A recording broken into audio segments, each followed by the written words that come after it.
பெட்ல வந்து நான் ஏறி படுக்க போறேன், எப்படி இருக்குன்னு பாருங்க. இதுல படுக்கிறது என்னன்னா 3 பேரும் ஒரே இடத்துல தலை வச்சு படுக்க முடியாது. ஒருத்தங்க இங்க தலை வச்சு படுப்போம், ஒருத்தங்க அங்க தலை வச்சு படுப்போம். அப்படிதான் நாங்க படுப்போம். இவங்களும் இந்த பக்கம் தலை வச்சு படுப்பாங்க, நான் அந்த பக்கம் தலை வச்சு படுப்பேன். அந்த மாதிரி படுத்துப்போம். எல்லாம் கரெக்டா இருக்கும். நீ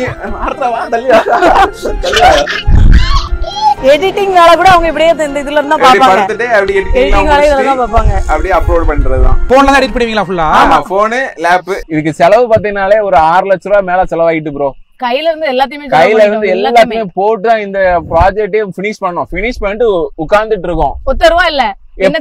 எப்படி நம்ம ஆல் இந்தியா போறதுக்கு? ஏன்னா போகணும்னா கண்டிப்பா 1 லட்சம் ரூபாய் தேவைப்படும். எப்படி பார்த்தாலும் 1 லட்சம் ரூபாய் இருந்தாதான் நம்ம கம்மியா செலவு பண்ணாலுமே, செலவே பண்ணட்டாலும் கையில கண்டிப்பா 1 லட்சம் ரூபாய் இருக்கணும் ப்ரோ. டீசல் இருக்கு நமக்கு. சோ நம்ம வந்து 5000 கிலோமீட்டர் 10000 கிலோமீட்டர் நம்ம ரவுண்ட் ஆகி வரும்போது அப் அண்ட் டவுன் சேர்த்து பார்க்கும்போது உங்களுக்கு 15 கிட்ட வந்துடும். ஸோ அதை பார்க்கணும். ஆனாலுமே இப்போ வந்து எங்க வீட்டுல எங்க மாமி வந்து சப்போர்ட் பண்றாங்க. அப்புறம் வந்து பாத்தீங்கன்னா அவங்க வந்து மந்த்லி அவங்களால முடிஞ்சது ஒரு மாசம் ஒரு 3000 4000 எங்களுக்கு போட்டு விடுவாங்க. அது மட்டும் இல்லாம ப்ரமோஷன்ஸ் வருது எங்களுக்கு. ஒரு நாளைக்கு எவ்வளவு செலவு ஆகுது மினிமமா? ஒரு நாளைக்கு டீசலுக்கு 1500 ரூபாய், மத்த செலவுலாம் சேர்த்து ஒரு 2000 ரூபாய் அந்த மாதிரி ஆகும். ஒரு நாளைக்கு 2000 ரூபாய் செலவாகும். டெய்லி இப்படி ஆயிட்டு இருக்கு. ஆனா இப்போதைக்கு ப்ரமோஷன்ஸ், கொலாபரேஷன் அந்த மாதிரி வச்சுதான் போயிட்டு இருக்கு. இப்போ என்ன பிளான்? எதை நோக்கி இப்போ பயணிச்சிட்டு இருக்கீங்க ப்ரோ? இப்போ நாங்க வந்து இந்த வேன் லைஃப்லயே வாழ்ந்து காட்டணும். ஆல் இந்தியா எல்லா ஏரியாலயும் போய் இந்த வேன்ல வாழ்ந்து காட்டணும் ப்ரோ. அதுதான் எங்க பிளான். எவ்வளவு வருஷம் வாழ முடியும் இப்படி? எவ்வளவு நாள்? இப்போதைக்கு நாங்க 4 கணக்கு நாங்க முடிக்கணும்ங்கற ஐடியாவும் இப்போதைக்கு இல்ல. நாங்க வந்து இதான் எங்க ட்ரீம். இதான் இப்போதைக்கு எங்க ட்ரீம் இதான். இல்ல இப்போ இந்தியாவை முடிச்சா கூட அடுத்து எந்த நாட்டுக்கு போலாம்? வேன்லயே வாழ்றதுதான் எங்களோட தீம். அடுத்து கொஞ்சம் பெரிய பெரிய வேனா மாத்துவோமே தவிர இந்த வேன் லைஃப் விட மாட்டோம். வேன் லைஃப் வந்து நாங்க மைண்ட் செட்ல தான் இருக்கும். வேன் லைஃப் பண்ணிட்டு இப்போ ஆல் இந்தியா முடிஞ்சிட்டு அப்படினா இத முடிஞ்சு தூக்கி போட்டு போற கதை கிடையாது. வேற வேலையை பார்த்துட்டு போறோம் அப்படிலாம் இல்ல. வேன்லயே வாழணும். நாங்க வேன்லயே வாழணும் அப்படி இந்த லைஃப் முடியற வரைக்கும் வேன்லயே வாழணும். தமிழ்நாட்டுல சர்க்கிள் நாங்க ரவுண்ட் அடிச்சிட்டு வந்துட்டு இருக்கோம்.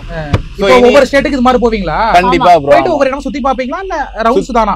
கண்டிப்பா எக்ஸ்ப்ளோர் பண்ணுவோம், டிராவல் பண்ணுவோம், நல்ல இடம் இருந்தா பாப்போம். சோ அத வந்து எங்க ஒரு 20 நாள் 10 நாள் அங்க தங்கிடுவோம். எந்த இடம் பிடிச்சிருக்குதோ அங்க தங்கிடுவோம். ஸ்டேட் தாண்டும் போது அந்த ஸ்டேட்டோட லாங்குவேஜை கத்துக்கணும்ங்கற ஒரு ஐடியால இருக்கும். எல்லா ஸ்டேட்டோட லாங்குவேஜையும் கத்துக்கிட்டு அந்த ஸ்டேட் விட்டு வெளியே போகணும். அதே மாதிரி இப்போ ஒரு இடம் நல்லா இருக்கு அப்படின்னா கண்டிப்பா நாங்க அங்க ஸ்டே பண்ணுவோம்.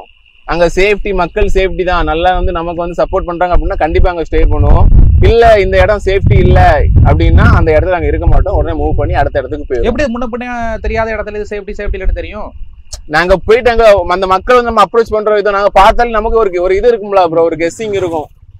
கெட்டவங்க இருக்கிற இடத்துக்கு போனாலுமே நம்ம எவ்வளவு நம்ம அன்பா பாசமா எப்படி இருக்கும் அப்படின்னு நம்ம பாசமா இருக்க ஆரம்பிச்சிருவாங்க. அது நம்புறோம். அந்த இதுல அந்த அன்பு அப்படிதான் போய் அத வச்சு தான் இப்ப மூவ் பண்ணி வந்துட்டு இருக்கோம். இப்போ 2 பேர் இருக்கிறது வந்து அந்த அளவுக்கு பிரச்சனையா தெரியாது. ஒரு இலக்கு நோக்கி போயிட்டு இருக்கீங்க, வச்சு சாதிக்கணும் அப்படின்ட்டு. ஆனா குழந்தைக்கு ரொம்ப சிரமமா இருக்கும்ல நம்ம பாக்கும்போது சில டைம்ல எல்லாம். வந்து குழந்தைக்கு வந்து இப்போ 2.5 வயசு ஆகுது ப்ரோ.